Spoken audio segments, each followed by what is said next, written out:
Divorcing my husband, and it's hard. I am a 41-year-old female and my husband is a 44-year-old male. And last summer he befriended a 33-year-old female woman on Instagram who he recognised from the gym. They started chatting and eventually started working out together. He mentioned her casually in passing one day and said something along the lines of, "There's a woman at the gym who's been chatting with me. I think you'd like her, you have a lot in common. I'm going to try and set something up with her and her husband." He's an introvert and I thought, okay, I'll believe it when I see it. I didn't hear anything else about her for several months. He works remotely and I work in the office several days a week.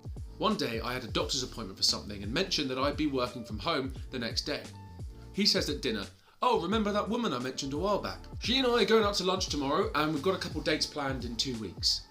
I obviously told him I was not okay with this. He agreed not to go out to lunch with her, but now I have a bunch of questions. He tells me they have all these weird things in common, like so much it feels like more than a coincidence, and says she looked it up and thinks they're twin flames.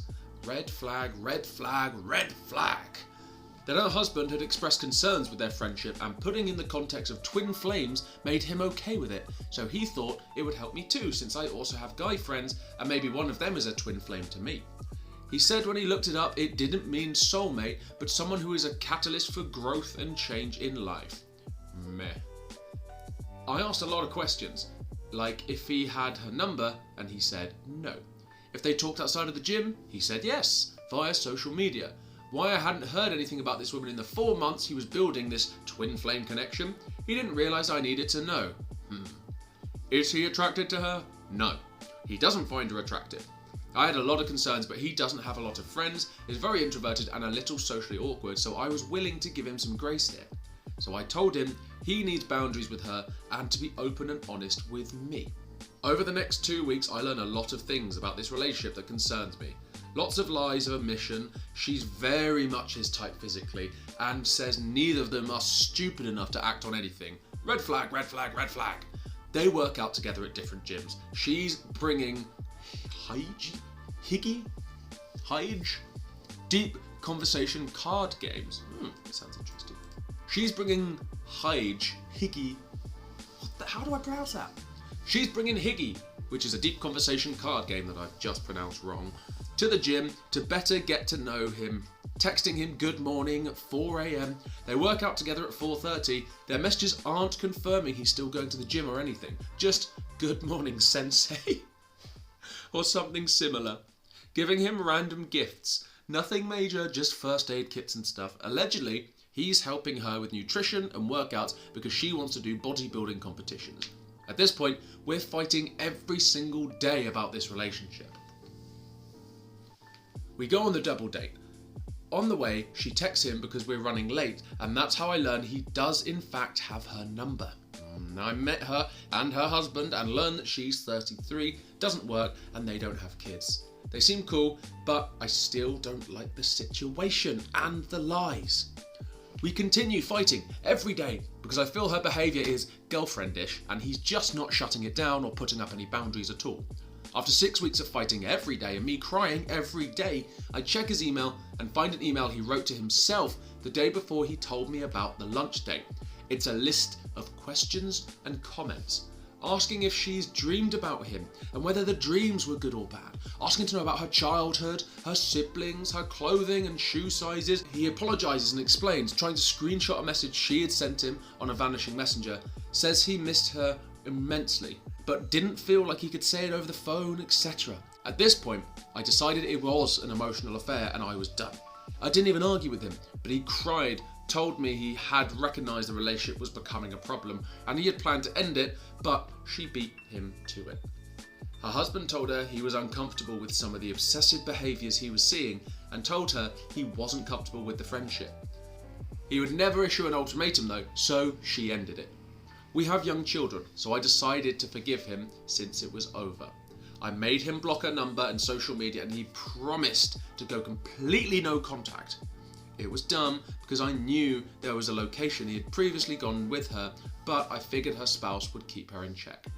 We started marriage counselling the week after Thanksgiving, and we were supposed to be working on rebuilding the trust and fixing whatever issues made him feel like he needed this woman in his life, no matter how much it hurt me. Well, fast forward to January and he tells me he went to the old location a couple times between Christmas and New Year's. And, of course, he ran into them. He mentioned that he was working out at the other location when they asked where he'd been. I was pissed that he told me about this interaction 3 weeks after it happened, but pleased at least he was being honest with me. A week or so later, he tells me she showed up at the other location. I told him they weren't to speak or rekindle their friendship. He promised me it would be done and it needed to stay that way. He said okay. And he wouldn't talk to her. At some point in January, he started refusing to go to marriage counselling though. And he started putting off all the things that we were doing to work on our marriage, and he kept saying he was tired because our youngest wasn't sleeping well and we can do it next week. Around late Feb or March, he starts sleeping in the bed with our youngest to help us all get more sleep. I didn't agree with this approach, but we were tired. And I'm still suspicious and searching his phone and emails, etc. every chance I get. I'm not finding much aside from a few weird web searches, which he deleted from his browser history a few days later. Things like synonyms for beautiful woman, different ways to say good morning beautiful, etc. He started leaving me little notes in my car, and I hoped it was related to that, but I also thought it might be a crossword puzzle he was stuck on. Since he swore up and down he wasn't talking to her and wouldn't do that to me, he'd learned his lesson. At this point, my bestie convinces me he had been a socially awkward idiot, and since my snooping hadn't turned up anything, I either need to forgive him and stop snooping or leave. So I stopped snooping. Then, a week later, my youngest comes down the hall to me after bedtime. I walk him back to my room and notice my husband snoring, and I also notice his phone is lit up with a video or movie playing and isn't on the charger. So I pick up his phone and go to put it on the charger, and when I see the video that is playing on half the screen, under the video is a conversation, and he's having a conversation with her. What's left of the conversation starts with him saying, "I smell you," which she responded with a heart emoji. He then sent her an Instagram post about how his zodiac sign likes to go down on women, and highlighted a comment about wanting to do it for his own pleasure.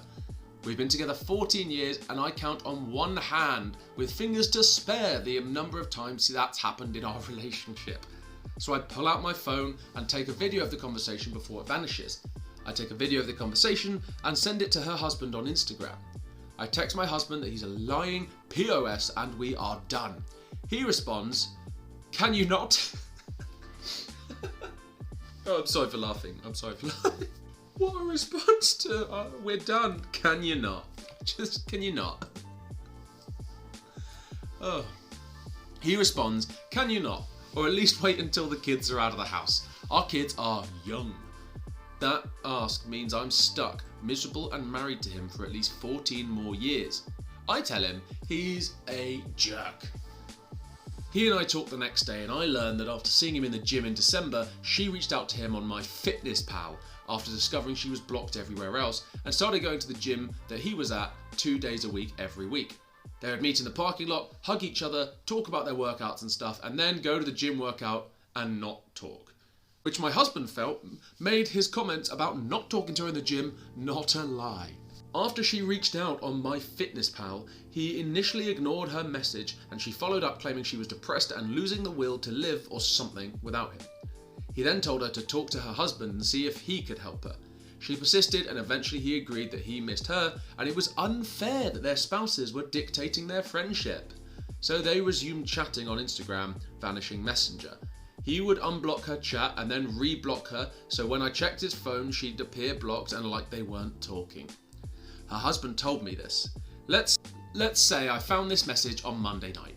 Tuesday, he hid from me, but went to lunch with her at her favourite restaurant because he didn't want to be found. Wednesday, we talked, i.e. I yelled at him. Thursday and Friday, I had a business trip. Apparently they worked out together on the Thursday, so she cried on his shoulder. And Friday, they went to lunch at his favourite restaurant. On Saturday, they meet at Starbucks where she tells him that her husband has requested they take a break for 2 weeks to work on their marriage. At this point, I have a meeting scheduled with a divorce attorney because he has shown me where his priorities are. He comes back from that Starbucks meeting pissed. My husband had told me he was going to meet her, and in frustration I messaged her husband like, damn, they just can't stay away from each other, can they? Her husband interpreted that as my husband continuing to lie to me and called her fussing. She put him on speaker, and my husband was mad that her husband had called him a liar. He hadn't been mad that I called him a pathological liar and every other term there is for a lying, cheating, so-and-so, but he was livid that they thought he was a liar. He wanted me to call her husband and explain I did know in advance, and this time he had been honest with me. I honestly refused because I don't care what they thought of him or us. That made him even madder. I have my thoughts on why he was so mad, probably the same thing you're thinking. I learnt from her husband that she's polyamorous, which my husband knew all along, and her husband is allegedly coming to terms with being polyamorous. That my husband had actually gone out to lunch with this woman before the outing that I had vetoed. They've had conversations which she initiated about their favourite sex positions, likes and dislikes in bed, etc. She allegedly tried to convince my husband to go to New York City with her for a bodybuilding show, which he said no to, primarily because it wasn't something that he could lie about easily. I retained a divorce attorney, we argue. He mostly insists that I'm being controlling and I need to be more understanding and accept this friendship. After a week, he finally starts apologising and starts saying that he wants to fix us and can I find us a new marriage counsellor? No, I cannot. He proceeds to keep telling me I'm being hasty and that he needs to give us time to fix this because change won't happen overnight. Two of my friends convinced me that our problems are fixable and we just both have to work on it. Oh no! Who are these friends? I'm still living in the house, but we sleep in different rooms because my name isn't on the mortgage, and a few months prior he stopped paying my credit card bill without telling me and tanked my credit score from 800 to 580. Since I can't comfortably move out right now, and the state requires a few months of separation before they will even process a divorce, so I'm telling him he has until the ink dries to convince me he's not the callous a-hole he's been showing himself to be. I'm waiting until the end of the separation period to file. We've been separated since the end of April when I saw the text. After weeks of arguing and telling him there's no future for us with her in his life, he finally blocked her everywhere and switched gyms entirely. And other very small changes. We have not seen a marriage counsellor, nor has he seen a therapist. I'm planning to move out as soon as I can fix my credit score and find a place to rent in our neighbourhood so the kids' lives aren't too disrupted. The longer this goes on, the more it feels a little too late. Overall, I don't feel like he loves me because he chose her every chance he got. It wasn't until her husband reins her back in that suddenly he cares about my pain. He's sorry for the hurt he's caused and he values our marriage. He went on dates with her after he got caught instead of just ending it and trying to work it out with me. I've had to cry and scream for every change he's made and he's only done exactly what I argued about. It hurts and I deserve better. I hate what this is going to do to our kids, but I can't stay where I'm not valued. Husband claims I'm blowing it out of proportion. It's an innocent friendship and it was never sexual. The sexual conversations that they did have were just talking. He's claiming the weeks of dates were a mental break where he didn't know what else to do or who else to talk to. That I was nagging, overly critical and controlling, and she was his escape, and that's why he felt the friendship was so important. He thinks we can work through this. I don't think we can. He's pooped all over every chance I gave him to be honest and prioritise our relationship. He ignored all my warnings and requests for guardrails on that relationship to stop us from getting here, and I don't trust him at all. So I guess I'm looking for different perspectives. Is this something we can come back from, or are we dead in the water? If you made it this far, thanks for reading. Too long didn't read. Husband of almost 9 years. 9 years! Wow! Had an emotional affair for 4 months and then ended it. Then rekindled it. He lied to my face about it for 4 months until I caught them sexting. And now he thinks he can fix this. But I don't. First things first, he's cheated on you. He has already slept with this woman. There's no way they haven't already slept together considering how they always keep ending up together. They can't stop running back to each other. They're twin flames. I'm concerned about your friends who keep convincing you to stay in this horrible relationship, in this marriage with this man who clearly doesn't respect you, he clearly doesn't care about you. I mean, he's trying to have the best of both worlds, but I think he's just taking you for granted. He just expects he can go out, do whatever he wants, then come home at the end of the day and you're just there. He's treating you like you're just furniture in the house. You'll always be there for him to just go home to, so he doesn't need to bother anymore about you or try. You need to push through and you need to leave. People that stay together for the kids never works out. You're going to mess up the kids because your dynamic's going to be wrong, and kids pick up on everything. So moving out and taking the kids out of that situation, it's the best option for them when the other option is staying in a house with someone who you hate. The kids will pick up on that negative energy and it will affect them in ways you can't even comprehend when they're older. So you need to push through with breaking up and divorcing and moving out, and I wish you all the best, and I wish this guy all the best as well. Because you know, if you've heard any of these sort of stories before, give it another 6 months, he's gonna come running back begging for forgiveness. She's gonna be at the absolute bottom and he's gonna be laughing his way to the hose. And then, after about 6 months, he's gonna realise what a horrible mistake he's made. She's gonna have recovered and be on the up, and he's gonna come crawling back. Which I really hope there's an update with that, because that would be sweet. So, top comment says, I'm sorry this happened to you. Do a Shania Twain and get with her husband. But in all seriousness, wishing you the best moving forward. It's clear you don't trust him, and for good reason. You and your kids deserve much better.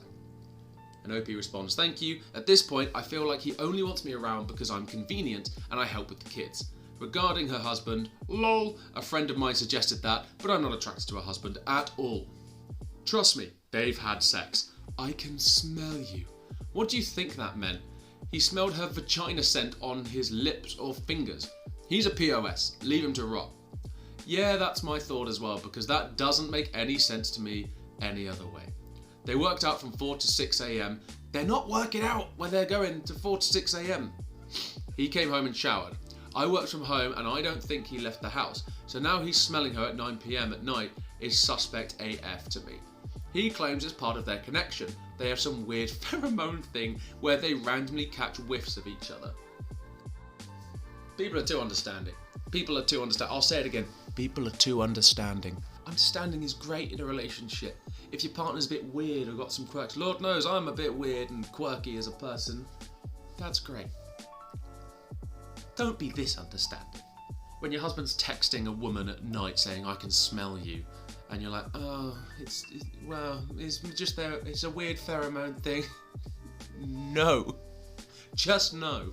For myself, yes, you can talk about things like that with female friends, like I've in the past maybe talked about sex with female friends, but in like a group setting, in a group conversation, not like texting the girl directly at midnight talking about favourite positions. Hell no. That is a clear violation of the rules. And if you need that to be pointed out to you, then, you know, maybe the relationship's not for you just yet. You were the only one fighting for this marriage to work. He gaslit you and never took responsibility for anything. There is no other perspective here. There is no shame in leaving him. Your kids need to see you treated with respect and be in a healthy relationship, and this isn't it. OP responds saying, thank you, that's what I needed to hear. Yeah, also every time they try and fix it as well, she keeps trying to fix it and he's just throwing it all away again and again and again. Because I think he just won't think that you're going to leave. He just thinks you're going to stay there. And if you do stay there, then it just sets a precedent that he can keep doing it, and it also teaches your kids the same thing as well. And the last comment we're going to read says, this is no way to live. He'll continue to repeat the cycle of blocking her, accidentally running into her, rekindling the relationship, getting caught and gaslighting you until you break the cycle by leaving. He's turning you into someone you don't want to be. It's time to get off this ride for good. And she responded saying, we actually had this conversation today. Me staying with him comes at a huge cost to me in the form of my sanity. It's that cycle of abuse as well. I've been through it myself personally, where, you know, everything's good for a couple of weeks and then the abusive parts slowly come out, they get drip fed, and then before you know it, it's all every day again, and then you have a big blowout, about to leave, but then everything's great again for 2 weeks, and then the cycle just repeats again. So, you know, when it's good, leave. Contextually. If it's always been good, maybe don't leave. So, you've been love bombing me for 20 years, you narcissist. Okay, so with that, we are going to end it there. Thank you so much for watching. If you did enjoy this video, please don't forget to like and subscribe. Put a comment down below. What would you be doing in this woman's situation? Me personally, I would be sticking to my guns. I'd be leaving. I'd be trying to get a divorce and just trying to collect as much evidence as possible. If you don't have enough evidence yet, I'd maybe be a bit sneaky, tell him we're going to stay and then collect some of that evidence and then leave. But that's what I would do. But let me know what you'd do in the comments below. And I do finally put out new Reddit videos every single day. So if you did enjoy this, don't forget to like and subscribe, and I will see you again next time.